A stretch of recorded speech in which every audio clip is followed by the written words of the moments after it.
Eid rapes. That is one of the shocking allegations coming out of Rupert Lowe's independent inquiry into the rape gangs that have stretched across Britain. It was launched just this week. Today marks the beginning of something long overdue. Today we open the hearings of our independent rape gang inquiry. 2 full weeks of evidence, testimony and scrutiny. 2 weeks in which survivors will finally be heard. The crowd-funded inquiry, backed by £600,000 from 20,000 ordinary Brits sick of the cover-ups, has just heard testimony that should make every decent person in this country feel rage. Survivor Fiona Goodard spoke of her experience.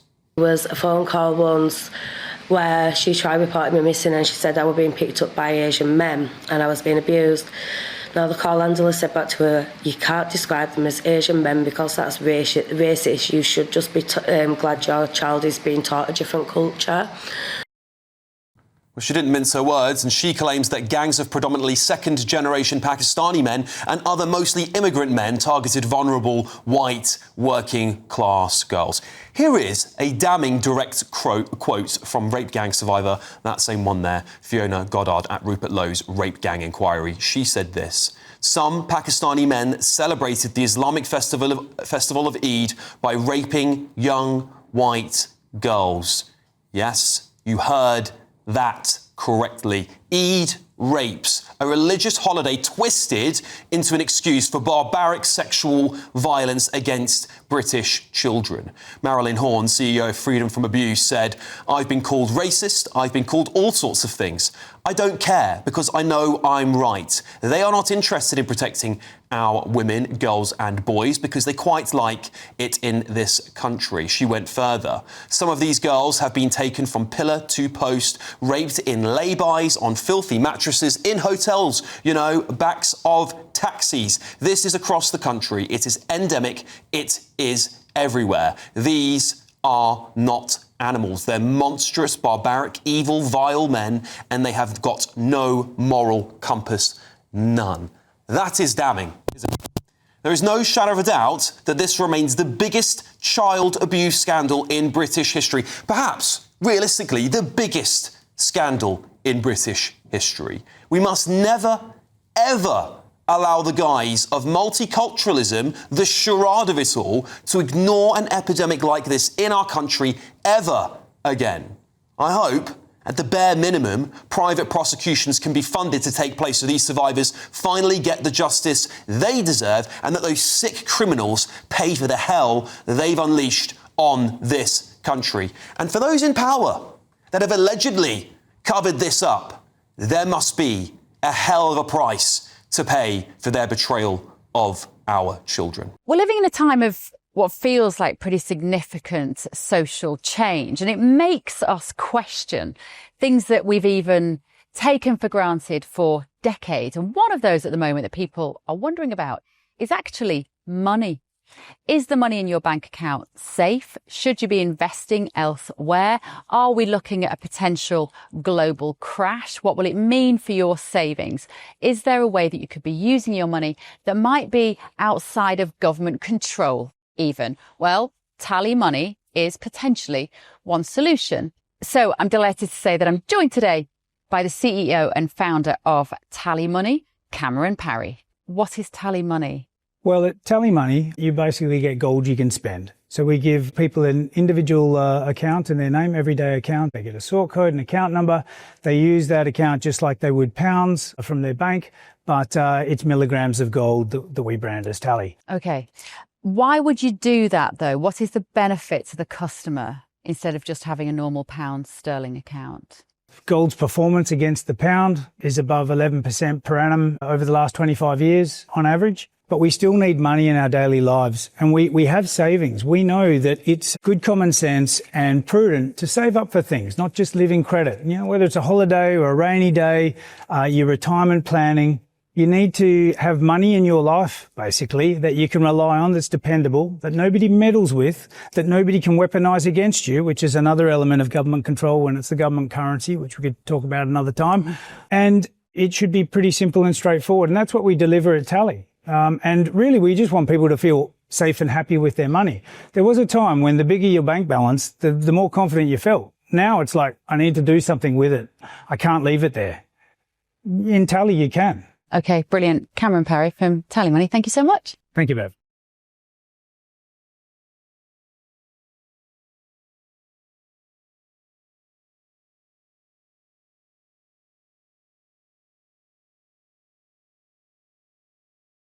I've got a fantastic panel here with me tonight. Journalist Jack Hadfield's here, senior reporter Guido Fawkes, Ellie Wheatley, journalist and broadcaster Benjamin Butterworth, and director of civic engagement and senior correspondent for Logical Politics, Khadija Brown, is also joining me in the studio.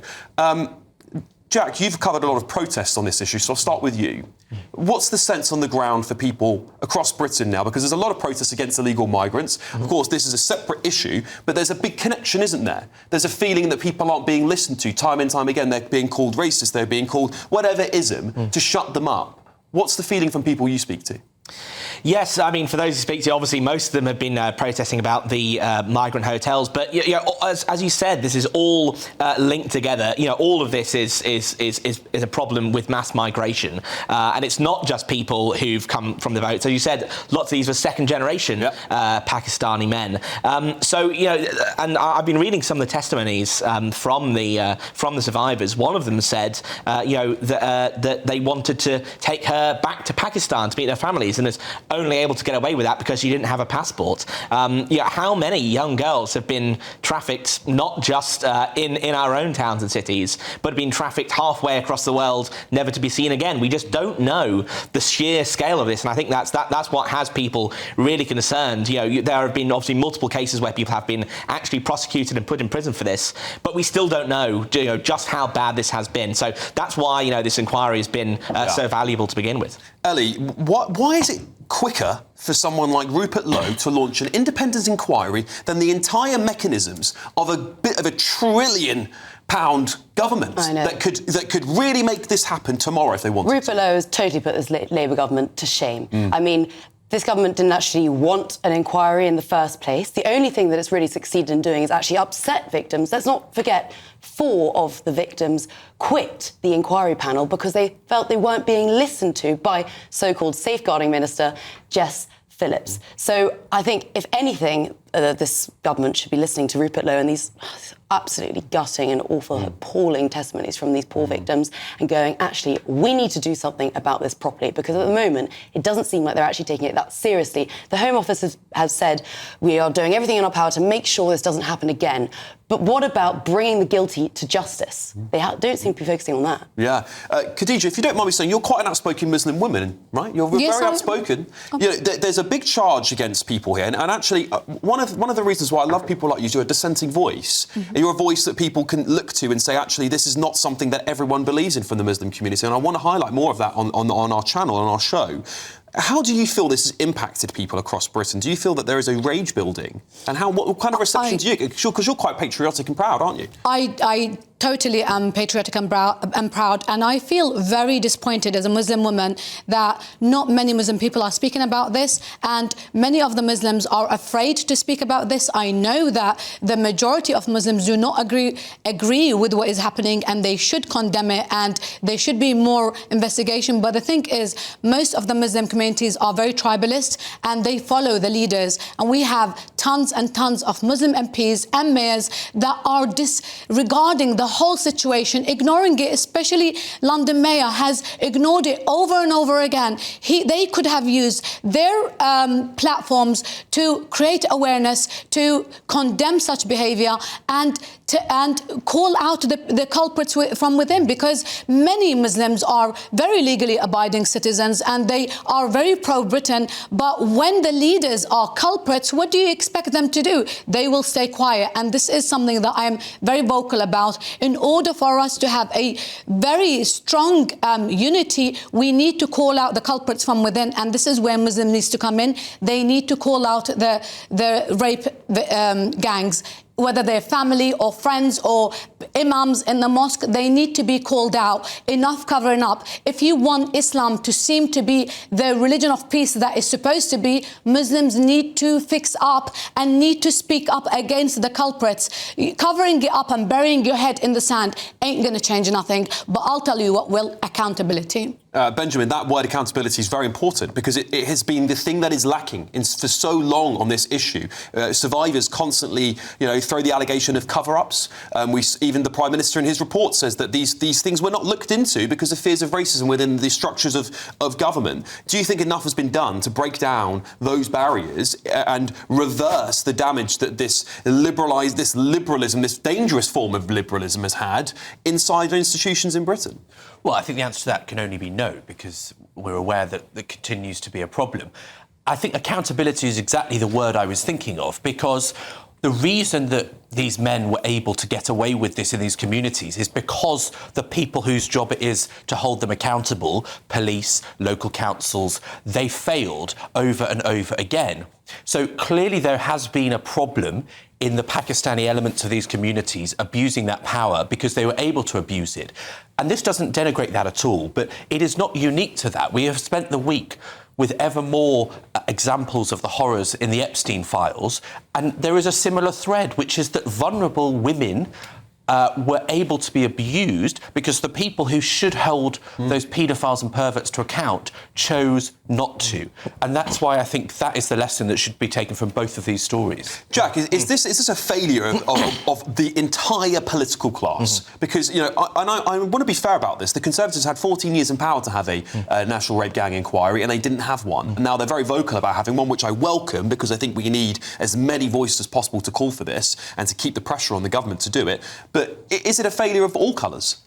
Yeah, I think it is. Obviously, as you mentioned, the Conservatives did nothing, on this in their 14 years of government. But I will say, I think more of the failure is with Labour institutionally. As we know, some of the councillors in these northern towns where these rape gangs happened, Labour councillors, either knew about it or involved in the cover-up, which is why I think, this national inquiry is certainly a good start. But we need something far bigger than this. We need, an inquiry that has both investigative and prosecutorial powers, because obviously councillors either knew about it, were involved, people in the mosque were involved, and the police were involved. So, if you actually want to truly get justice for these people, it has to be done by a completely new body that's apart from the system. Because, are we really going to trust the police who were involved in this? And again, comments that we've heard from rape gang survivors said that they laughed at girls or they arrested the girls instead of the groomers themselves. So yeah, we need something that is separate from the old institutions in order to completely clean house and get justice, and for not just those who did the grooming gang themselves, but those who knew about it and were culpable and covered it up. Yeah, Ellie, a comment here from GB News. You'll say, El Sajay says, "Stop it happening again?" ? It's still happening now. Yes, absolutely. Right? This is the problem. And also, it's not just in the northern region as well, in the Midlands, in London as well.